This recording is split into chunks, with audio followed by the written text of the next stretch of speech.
Welcome to sunny California. Who could imagine that beneath this perfect little community lies the mouth to hell, and our only hope of survival To each generation, a Slayer is born. is in high school. Turn up the music! Buffy, you are the Slayer. I think I speak for everyone here when I say, huh? Chosen to fight, I'm Buffy, and you're history. trained to maim, You're the Slayer, and we're like the Slayerettes. dressed to kill. There's something bad out there. We'll find. You'll slay. We'll party. She's Buffy.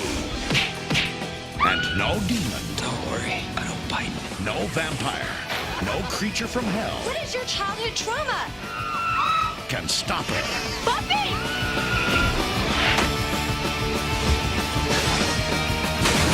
Clark Kent has a job. I just want to go on a date. Buffy the Vampire Slayer. Fight evil. Bring Buffy home. If the apocalypse comes, beat me.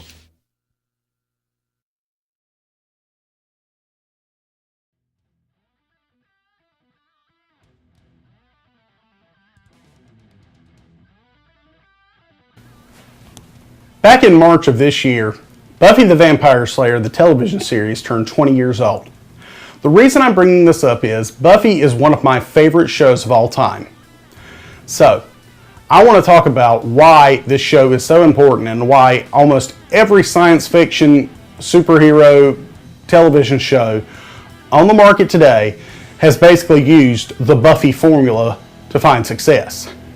Now, first of all, you might be asking, what is the Buffy formula? Or as I like to call it, the Buffy Effect. Well, the Buffy Effect has multiple things involved with it. One is you have to have a brainy tech person.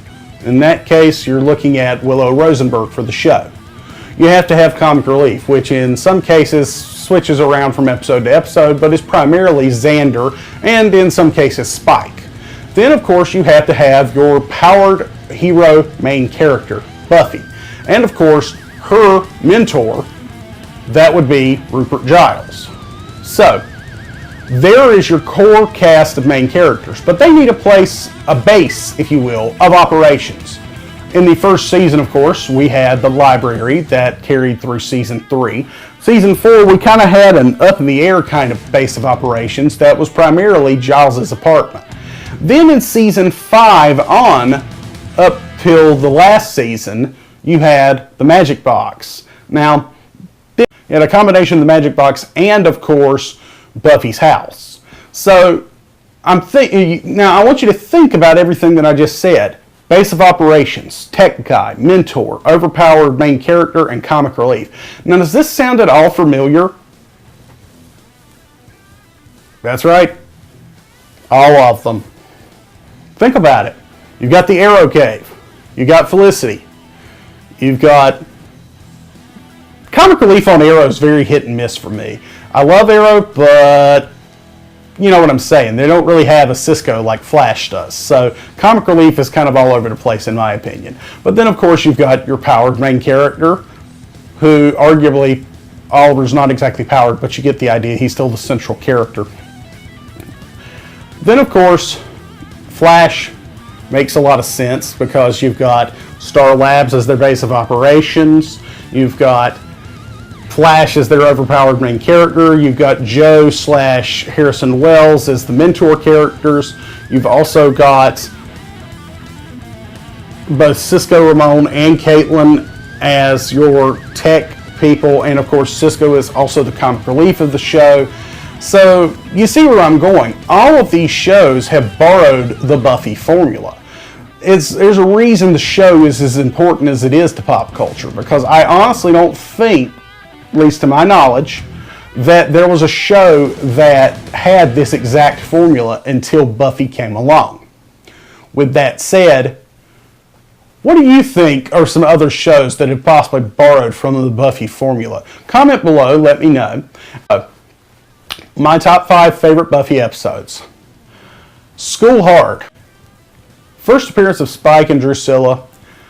I believe it was episode 3 of season 2, and it's an episode where Spike basically comes to Buffy's school during an open house that she's in charge of, and Buffy has to defend the sniveling wretch of a principal, wonderfully played by Armin Shimmerman, Principal Snyder, and of course her mother. Now, the show is not necessarily one of Buffy's best, but because it introduced one of my favorite characters, Spike, it definitely goes on my list at number 5. At number 4 is a season 3 episode. I believe it was like episode 14 or 15, and it's called The Zeppo. This is a Xander heavy episode in which a group of, well, for lack of a better word, zombies are brought back to life using black magic, but they have all of their cognizance about them, and Xander, through a series of Xander-like accidents, for lack of a better word, he winds up saving the town and the school without anyone knowing, while Buffy and everyone else has kind of shunned him off for the entire episode. It kind of shows the importance of the regular people in the Buffy universe, particularly Xander. Plus, it also has a scene that many a young boy who was in middle school at the time totally just fell in love with, and all I'm going to say about that is Faith and Xander, wow.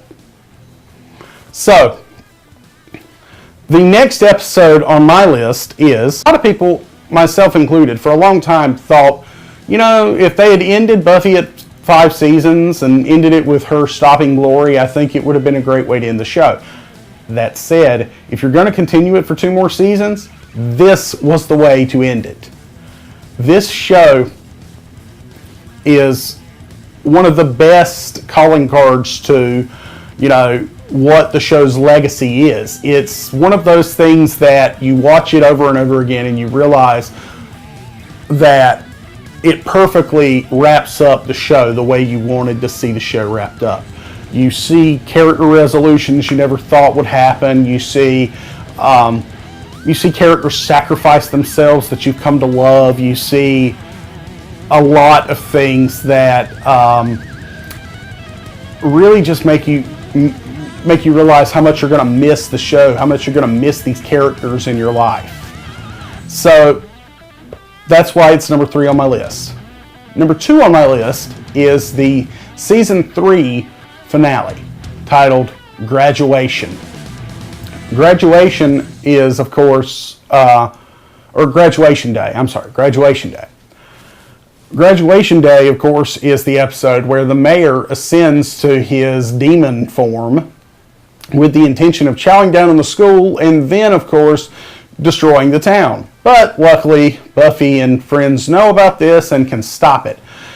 This show is particularly interesting for a couple of reasons. One of which, Faith is now in a coma at the end of this season, and you've got a lot of interesting things going on with all of the cast. Memory serves, you've got Willow losing her virginity, and you've got Xander and Cordelia actually, getting along for a change just so that they can stop this thing.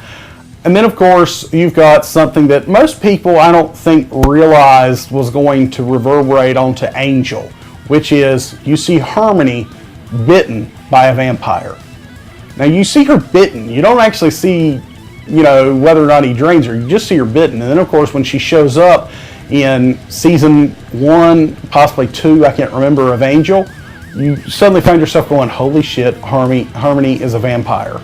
And it's an amazing moment when you have that realization, because you think to yourself, wait a minute, did she get bit in Graduation Day? So, yeah, that's why Graduation Day is on the list. So, last but not least, my favorite Buffy episode is the very first Buffy episode. Welcome to the Hellmouth, Part 1 and Part 2. I am including both parts simply because if you put them together, they'd be the perfect little TV movie to set up the whole series, and it's an absolutely wonderful way to start a series. Welcome to the Hellmouth Part 1 and Part 2. I caught when it aired originally. This show was my favorite show for a number of years. I absolutely loved it. I owned several of the old VHS copies of a lot of the episodes. I own the complete series now. It's just a wonderful show that you find yourself revisiting and discovering all over again why you love it every time you watch it. Reason I love Welcome to Hellmouth so much, aside from being such a great way to set up the series, is Welcome to Hellmouth not only establishes that this show is going to be equally funny and dark, but you realize at the end of the first episode just how dark it's going to be. No spoilers, you know, I know I've already said a few spoilers, but I'll put a warning at the beginning of the video. So, but yeah, it's just a wonderful show. So if you love Buffy as much as I do, comment below. Tell me some of your favorite Buffy memories, and let's have a discussion. Don't forget to like and subscribe if you enjoyed this video, and of course, hit that bell icon to make sure you're notified every time I make a new video.